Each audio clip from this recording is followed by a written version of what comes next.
a frozen breath in the chest, a silent scream echoing from ancient city walls. When war is no longer just a lethal blade, but the disappearance of life itself, of the last shred of hope, who forged terror from humanity's most primal instinct? Starvation? The answer resonates from the vast steppes, bearing the name Genghis Khan. The man known as the Great Khan of the Mongols perfected the siege starvation tactic into a terrifying weapon, an instrument of conquest whose brutality instilled indelible dread. His armies didn't simply overrun cities. They surrounded them, sealed them off, and waited. Not for days, but for weeks, sometimes months. Inside, bread turned to dust, rats vanished without a trace, and the dead were quietly consumed. This was no fleeting despair, but a cold calculation, an art of war elevated to a new, chilling level. In 1219, when Genghis Khan invaded the mighty Khwarezmian Empire, he laid siege to the great city of Nishapur. With no means to quickly breach the sturdy city walls, the Mongols completely encircled the settlement. All food supplies were blocked, nearby wells were poisoned, and a complete perimeter was established, ensuring no one could enter or escape. I could feel the suffocating atmosphere, an invisible pressure sharper than any blade, enveloping the city. The method was deliberate, not desperate. Mongol engineers were trained to calculate how long provisions would last within the city. Once the starvation threshold passed, desperation drove defenders into total collapse.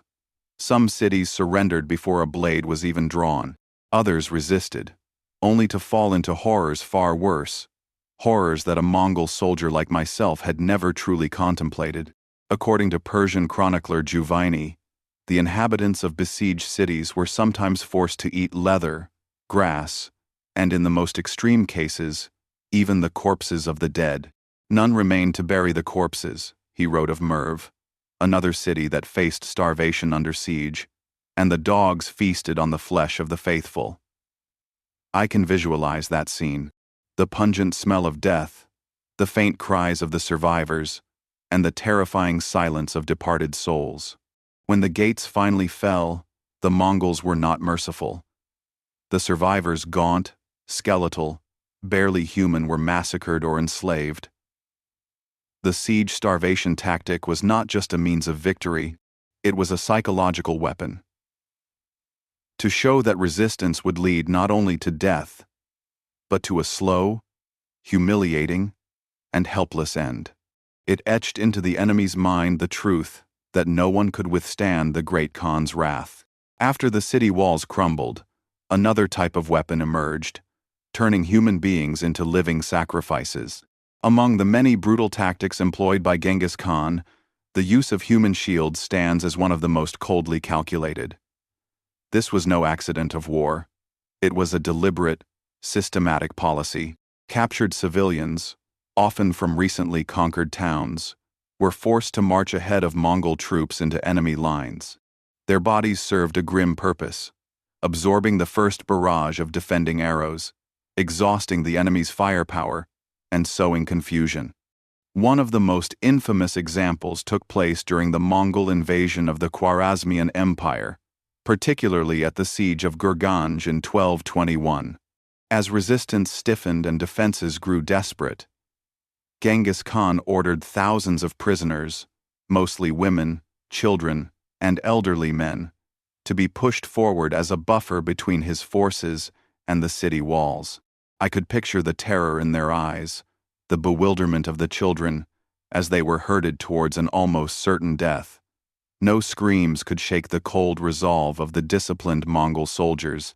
Persian historian Juvaini, who chronicled the Mongol campaigns in his work Tarikh-e-Jahangushe, noted how the Mongols spared few lives when a city resisted, but paradoxically preserved captives only to use them as disposable tools.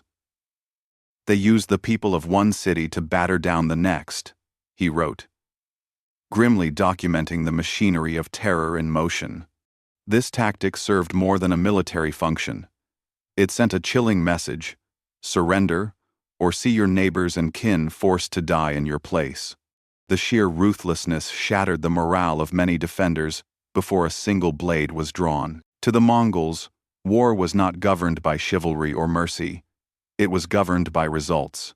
And if victory meant sacrificing thousands of innocent lives to weaken a fortress's resolve, then that price was not just acceptable, it was expected.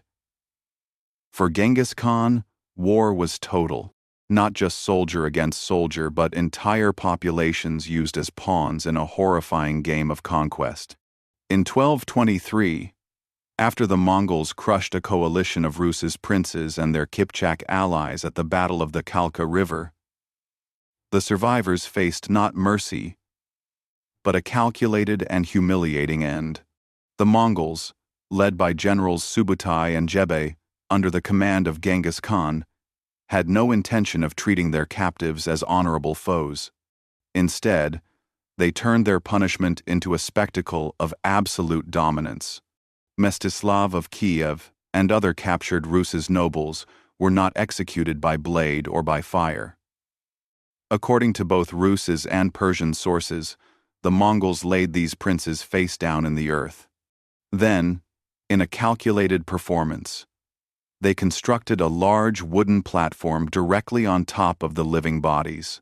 A great feast was held above, where the Mongol commanders drank and dined, while their prisoners slowly suffocated beneath them.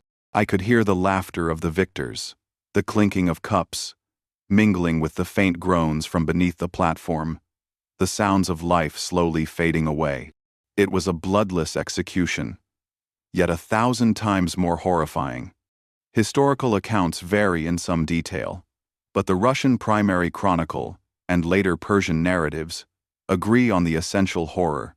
The Mongols chose this method specifically because it caused immense suffering without spilling a drop of blood.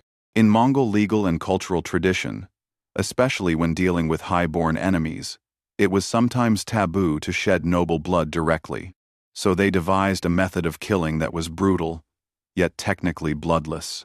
Among the punishments carried out under Genghis Khan's rule, one stood out for its specific use against betrayal, being tied to the rear of a horse and dragged until death.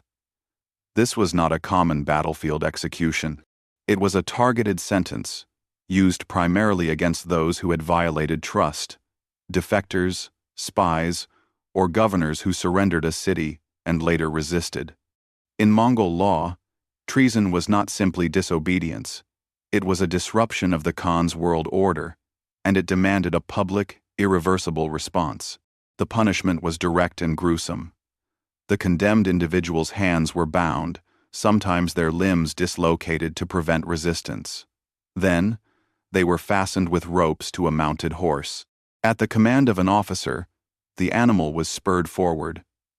The victim was pulled across uneven ground, often over long distances. Death did not always come immediately. It could take minutes, or longer, depending on the terrain. I picture a gruesome image. A struggling body, dragged through dust and stones, leaving a trail of blood and torn flesh behind. A stark warning to anyone who dared to betray.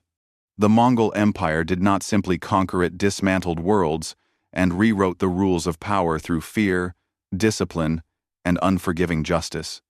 Its punishments were not chaos, they were messages, carved into human flesh, meant to echo across generations. These were not excesses, they were strategies of domination.